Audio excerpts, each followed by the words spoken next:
X নামক ছেলেটার কি হয়েছে? ছেলেটা ফার্স্ট ইয়ারে পড়াশোনা করে নাই। ফার্স্ট ইয়ারে পড়াশোনা সে করে নাই। তোমাদের মতো তোমরা এখনো ফার্স্ট ইয়ার থেকে সেকেন্ড ইয়ার উঠবা অনেকে। সে ফার্স্ট ইয়ারে পড়াশোনা করে নাই, সে ইয়ার ফাইনাল পরীক্ষা দিছে। ইয়ার ফাইনাল পরীক্ষা দেওয়ার পরে সে যে তোমাদের ইয়ার ফাইনাল হয় না ইন্টার ফার্স্ট ইয়ারের পরে হয় কিন্তু কলেজে। এই পরীক্ষা দেওয়ার পরে সে দেখলো যে সে তার পজিশন অনেক পিছনে, এখন তার কলেজের যে স্যার ম্যাডামরা ছিল, তার কলেজের স্যার ম্যাডামরা তাকে নিয়ে অনেক কথা শোনাইতো যে ছেলেটা এসএসসিতে ভালো ফলাফল করলো, করার পরে হচ্ছে যে সে এখন বোর্ড পরীক্ষা মানে ইয়ার ফাইনাল পরীক্ষা এত খারাপ ফলাফল, স্যাররা খুব অসন্তুষ্ট। স্যার বলো ম্যাডাম বলো, তার বায়োলজির ম্যাডামরা, হ্যাঁ তার অন্য কেমিস্ট্রির স্যাররা সবাই বলতেছে কি ব্যাপার, তুমি পড়াশোনা ছেড়ে দিছো, তুমি এত খারাপ স্টুডেন্ট কবে হইলা, পড়াশোনা করো না, কি করবা, বড় হয়ে কি এটা হবা ওইটা হবা, কি করবা, বড় হয়ে তো কিছু করতেই পারবা না, বুয়েট মেডিকেল তো পাবাই না। তাকে নিয়ে অনেক কথা, অনেক কিছু শুরু হয়ে গেল। তার ক্লাসমেটরা তাকে বলতেছিল যে কি ব্যাপার, তোর এই এত অবনতি কেন, হ্যাঁ তুই তো একটা সময় ভালোই রেজাল্ট করতেছিলি। ফার্স্ট ইয়ারে সে ইয়ার ফাইনাল দিচ্ছে। তো তুমি চিন্তা করো এই বয়সটা না এতগুলা কথা শোনার মতো ধৈর্য খুব কম মানুষের থাকে, তাই না? এতগুলা টিচার বলতেছে, বাবা মা বলতেছে, তার ফ্রেন্ডরা পর্যন্ত বলতেছে কি ব্যাপার তুই এরকম অবস্থা কেন, এই খারাপ রেজাল্ট, এই সেই অনেক কিছু বলতেছে। এখন ছেলেটা খুব কষ্ট নিয়ে ছুটিতে আসছে বাসায়। ছেলেটা মেসে থাকতো, ছুটিতে আসছে বাসায়। ছুটিতে আসার পরে তাকে হচ্ছে মানে তার বাবা মা, তারপরে তার এটা তার আত্মীয় স্বজনও জানছে, তার মামা খালা তারা সবাই জানছে। তারা জানার পরে না তাকে আবার বাসায় আসছে, কি পড়াশোনা করো না, এটা করো না, তুমি খারাপ ছেলে হয়ে যাচ্ছ, অনেক কথা।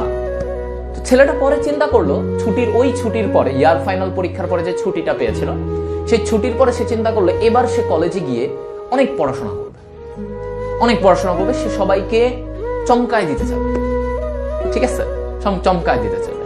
এখন চমকানোর জন্য তাকে অনেক পড়তে হবে, কারণ তার অনেক পড়া বাকি। সে ফার্স্ট ইয়ারে পড়ে নাই, সে ফার্স্ট ইয়ারে ঘুরে বেড়াইছে, সে ফার্স্ট ইয়ারে এই কাজ করে বেড়াইছে, অন্য কাজ করে বেড়াইছে, পড়াশোনা বহির্ভূত সকল কাজ সে করছে। এখন কলেজে আসছে, কলেজে আবার ব্যাক আসছে ছুটি শেষে। তার মনে অনেক দৃঢ় প্রতিজ্ঞা, সে অনেক চেষ্টা করে আসছে, তার মনের ভিতরে অনেক জেদ। সে সেই জেদকে কাজে লাগিয়ে সে শুরু করলো এবার অমানবিক পড়াশোনা। সেকেন্ড ইয়ার উঠে গেছে, কিছুদিন পরে সে শুনলো 2 মাস পরে প্রিটেস্ট পরীক্ষা, এইচএসসির প্রিটেস্ট পরীক্ষা। সে 2 মাসের জন্য ওই 2 থেকে 3 মাস প্রচুর পড়াশোনা শুরু করছে। এখন এই 2-3 মাস যখন সে অনেক পড়াশোনা শুরু করলো, তার ফ্রেন্ডরা তার সবাই বলতেছে কি ব্যাপার, এত পড়াশোনা শুরু করছিস, হঠাৎ করে এত চেঞ্জ। তো সে কারো কথায় আর শুনতেছে না, তার টিচাররা বলতেছে, তার সবাই বলতেছে যে এত পরিবর্তন, হঠাৎ করে সে এত পড়াশোনা। দেখা গেল সে দিনে এরকম অবস্থা হয়েছিল, সে 12 ঘন্টা 13 ঘন্টা পড়েছিল। কেন?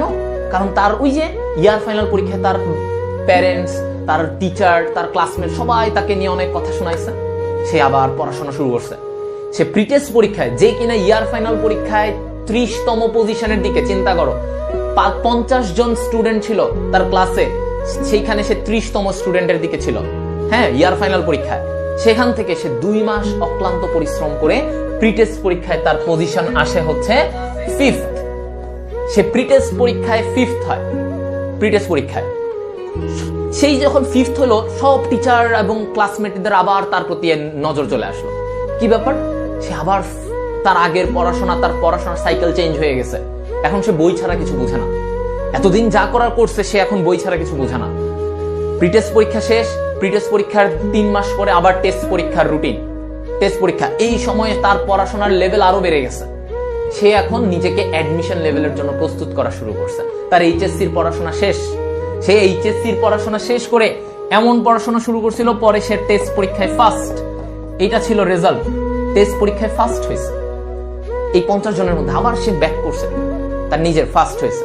এবং টেস্ট পরীক্ষার পরে তখন অনেক সময় থাকতো এইচএসসি টেস্ট পরীক্ষার পরে, এবং ওই সময়টার মাঝখানে টেস্ট পরীক্ষায় সে ফার্স্ট হওয়ার পরে তার তো জিল অনেক বেশি, সে তো রেডি, যে তার তো প্রিপারেশন খুব ভালো। এবং ওই প্রিপারেশনটাকে আরো বাড়ানোর জন্য সে গ্র্যাজুয়ালি অ্যাডমিশনের প্রস্তুতি নেওয়া শুরু করে। তার ইচ্ছা ছিল মেডিকেল, সে মেডিকেলের ইচ্ছা নেওয়া, সেই স্বপ্ন পূরণের জন্য সে প্রিপারেশন নেওয়া শুরু করে। এবং ওই প্রিপারেশন নিতে নিতে সে বিভিন্ন বই, অ্যাডমিশন লেভেলের পড়াশোনা সব কিছু পড়া শুরু করে দেয়। তার ফ্রেন্ডরা সবাই দেখে যে কি ব্যাপার, সে হাতে তার বিভিন্ন বই, আগে তার হাতে একটা বই দেখা যেত না, এখন তার হাতে এক সাবজেক্টের 3-4টা বই দেখা যাচ্ছে। সেই বই নিয়ে ঘুরতেছে। সে বায়োলজির জন্য, মেডিকেল অ্যাডমিশনের জন্য বায়োলজির 3-4টা রাইটারের বই নিয়ে ঘুরতেছে। সে বিভিন্ন ভর্তি গাইড এগুলো নিয়ে ঘুরতেছিল, ঠিক আছে।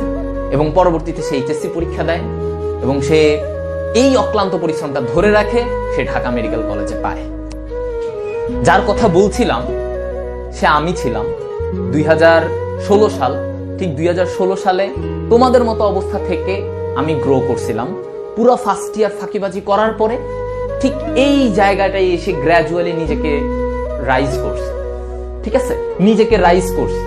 তো আমার ব্যাপারে এমন ছিল না যে আমি ভাইয়া একদম ইন্টার ফার্স্ট ইয়ারেই ফার্স্ট বয় ছিলাম, ওইখানেই সেকেন্ড বয় ছিলাম, এরকম কিছু ছিল না। অনেক ফাঁকিবাজি করে ফেলছিলাম, কিছু ভুল ত্রুটির কারণে অনেক সময় দেখা গেছে এটা করছি। কিন্তু এরপরে নিজেকে টাইম দিছি, নিজের পড়াশোনার পিছনে টাইম দিছি, নিজের অনেক বেশি পরিশ্রম করছি, যার কারণে আজকে পরবর্তীতে আমার গ্র্যাজুয়ালি নিজেকে উপরে উঠাইছি। সো তুমি যদি আজকে যারা এখানে আসো 23 ব্যাচের, তোমাদের সময়টা হচ্ছে ওই যে ঠিক যেই সময়টায় আমি পড়াশোনাটার একটা টার্ন করছিলাম, আমার পড়াশোনার চাকাটার গতিটা যেখানে উল্টা দিকে যাচ্ছিল ওটাকে আমি সোজা দিকে আনতেছিলাম, ঠিক সেই সময়টাই তোমরা প্রত্যেকে এখানে আসো।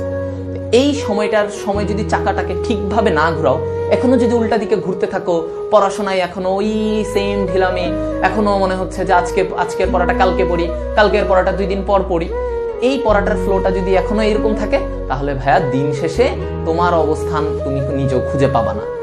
আমার সাথে আমি কামব্যাক করেছিলাম, সেই দিনের পর থেকে কামব্যাক করেছিলাম, কিন্তু এমনও আমি কয়েকজনকে দেখেছিলাম, আমার সাথে অনেক 1-2 জন ছিল যারা ওই সময়টায় কামব্যাক করে নাই। তারা ভাবছে আর 4 মাস পরে করবো, আরে অ্যাডমিশন তো আছে। এই যে পরে কামব্যাক করাটা, আর এই কামব্যাক হয়ে ওঠে না, আর তোমারও ওই সেম লেভেলেই তুমি থাকবা। তো এই কারণে তোমাদেরকে বলছি যে এখনো সময় আছে, এই সময়টা থেকে কাজে লাগাও। যদি এই সময়ের পরে গিয়ে তোমার মনে হয় যে ভাই আমি চেষ্টা করতেছি কিন্তু আমার তবুও হচ্ছে না, তবুও ধরে রাখো, অ্যাডমিশন পর্যন্ত ধরে রাখো। তারপরে যদি তোমার না হয়, ভাই আমার তাও হচ্ছে না, আমি এত চেষ্টা করলাম, তাইলে আমাকে বলো যে ভাইয়া আমি অনেক চেষ্টা করছি কিন্তু হয় নাই। আমার মনে হয় না এরকম কারো আমি এখন পর্যন্ত রেকর্ড শুনছি চেষ্টা করার পর হয় নাই। সো অবভিয়াসলি আমরা চেষ্টা করার পরে পারছি।